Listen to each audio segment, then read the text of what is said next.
The views expressed on the Buckmaster radio program are not necessarily the views of Bill Buckmaster Communications, LLC, or its sponsors. Anyway, here we are, Friday. It is July 6, 2018, and we are coming to you from AM 1030 KVOI, Tucson's Voice.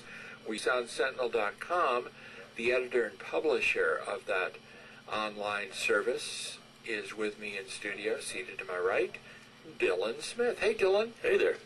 How was your week, buddy? It's on Daily Star. Joe Ferguson is with us in studio today. Joe, you've got one of your reporters over there with a photographer. Yeah, we do. Perla's over there right now waiting. We have Dan on the line. Okay, Dan Shear is with us from the Green Valley News and Saharita Sun. Hey, Dan, how are you? Dan. Tom. Dan. Dan. Hey, Dan, how are you? I'm here, doing great. Well, it is the Buckmaster Show. Joe Ferguson is here from the Arizona Daily Star. Dylan Smith with me in studio, both Joe and Dylan here. Dylan from TucsonSentinel.com. Dan Shear is with us on our live line from Green Valley, the Green Valley News, and Saharita Sun. The supervisors, Pima County supervisors, Joe Ferguson, this week finalized the plans for a $430 million bond election to repair, as far as that money will go, for area roads. It's called Proposition 463. The vote was 4-1. Allie Miller, Supervisor Miller, voted against the measure, and I assume she will lead, or her friends will lead, the opposition. Yeah, I fully expect Allie to get involved. She put out a press release the day of the vote and said over the phone that she didn't believe that Pima County could be trusted with spending the money properly. So, Dan Shear in Green Valley, how will folks react to this? I don't think that anybody expected any less from Supervisor Miller as far as the no vote, but as far... Dan, do you want to jump in here? You've heard a couple of calls, both negative. Yeah, the first caller, I think he had some good points, but the fact is that we as a county have obligations beyond the roads, and these decisions that the Board of Supervisors are making, which, by the way, we elect them to make these decisions, are addressing some of those. So not might be the only way to do it. So there is definitely some waste out there, and Allie Miller has tried to point out some of that. But I don't think there's $1 billion worth of waste, and that's how far in the hole we are when it comes to fixing the county roads. All right, let's move on to the initiatives. This was the big week for the signatures being turned in.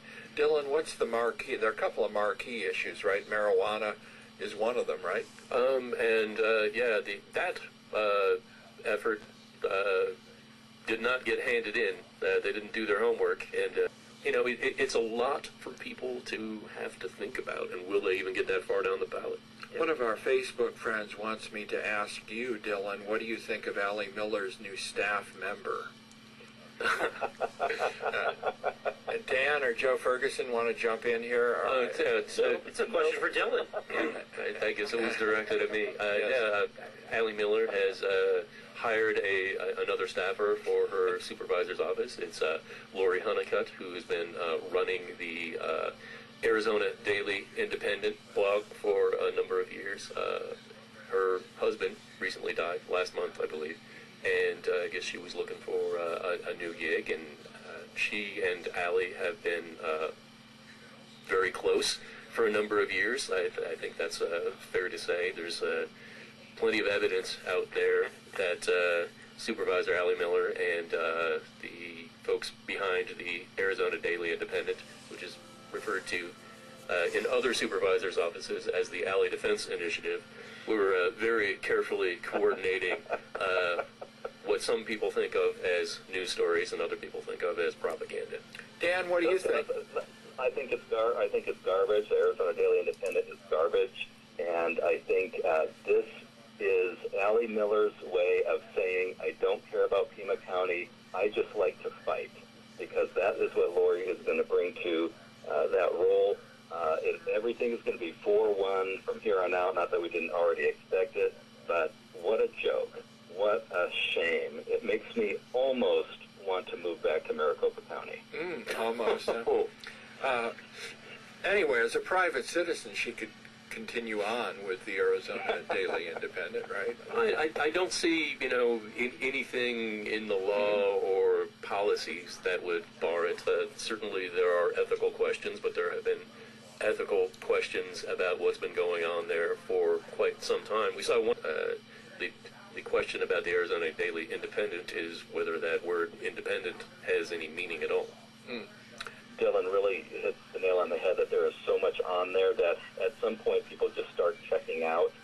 Joe Ferguson, what's coming up in the paper this weekend? We've got a preview of how the city wants to spend $225 million. Take a little bit more thinking about